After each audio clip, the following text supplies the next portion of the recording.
ফের জল ছাড়া হলো দুর্গাপুর ব্যারেজ থেকে। এবারে শনিবারও ৫৩,০০০ কিউসেক জল ছাড়া হলো জলাধার থেকে। তবে আগের থেকে অনেকটাই কম জল ছাড়ার পরিমাণ। আবারও জানিয়ে রাখবো, ফের জল ছাড়া হলো দুর্গাপুর ব্যারেজ থেকে। শনিবারও প্রায় ৫৩,০০০ কিউসেক জল ছাড়া হলো জলাধার থেকে। একই সঙ্গে জানা যাচ্ছে, জল ছাড়া হলেও আগের থেকে এবার অনেকটাই কম জল ছাড়ার পরিমাণ। আপনাদের সামনে তুলে ধরছি সেই ছবি। দেখতে পাচ্ছেন কেমন হু হু করে জল ঢুকছে। পশ্চিম বর্ধমান, হাওড়া, হুগলি প্রায় বানভাসী। একই সঙ্গে বানভাসী ঘাটাল ও পাঁশকুড়া অঞ্চলও। জল ছাড়া হলো দুর্গাপুর ব্যারেজ থেকে।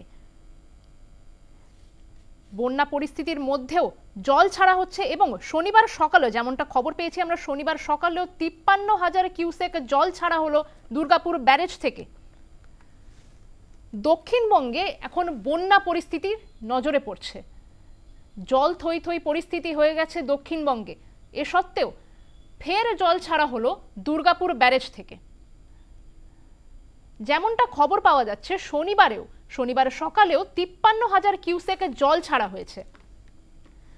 তবে আগের থেকে অনেকটাই কম হয়েছে জল ছাড়ার পরিমাণ। জল ছাড়ার পরিমাণ কমালেও এখনো পুরোপুরিভাবে জল ছাড়া বন্ধ করা হয়নি দুর্গাপুর ব্যারেজ থেকে। তবে এই বিষয়ে আরেকটি খবর যেটা জানা যাচ্ছে, জল ছাড়ার পরিমাণ আরও কমবে বলে আশা করা হচ্ছে রাজ্য সেচ দপ্তরের পক্ষ থেকে। রাজ্য সেচ দপ্তরের আধিকারিকরা জানিয়েছেন, জল ছাড়ার পরিমাণ আরও কমবে। এর ফলে দামোদর অববাহিকায় বন্যার পরিস্থিতির উন্নতি হবে বলে আশা করা যাচ্ছে। ফের জল ছাড়া হলো দুর্গাপুর ব্যারেজ থেকে। শনিবারেও ৫৩,০০০ কিউসেক জল ছাড়া হলো জলাধার থেকে। তবে আগের থেকে অনেকটাই কম জল ছাড়ার পরিমাণ। রাজ্যের বন্যা পরিস্থিতি নিয়ে প্রধানমন্ত্রী নরেন্দ্র মোদীকে চিঠি দিলেন মমতা বন্দ্যোপাধ্যায়। চিঠিতে ডিভিসির বিরুদ্ধে একাধিক অভিযোগ এনেছেন মুখ্যমন্ত্রী।